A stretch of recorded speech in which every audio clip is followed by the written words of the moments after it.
अस्सलाम वालेकुम नाजरीन, मैं हूं मोहम्मद अब्दुल हकीम। 7H न्यूज में आपका इस्तकबाल है। जगतगिरी गुट्टा पुलिस स्टेशन हुदूद में छत्तीसगढ़ का रहने वाला इदोमोन जिसका नाम है, जिसकी एज 35 साल है, ये हालत नशे में एक नाले में गिरकर फौत हो गया है। पुलिस ने ज़ब्ते की कार्रवाई करते हुए तहकीकात का आगाज़ कर दिया है।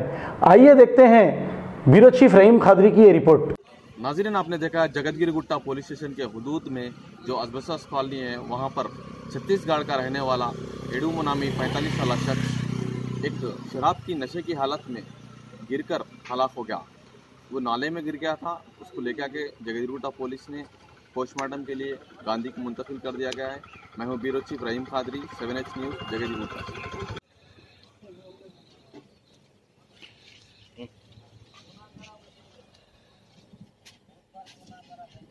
खबर है शहर की, खबर है गाँव की, खबर है सारी दुनिया की। 7H न्यूज़ पसंद आए तो लाइक कीजिए, शेयर कीजिए और सब्सक्राइब करना ना भूलें। 7H न्यूज़, आपकी आवाज।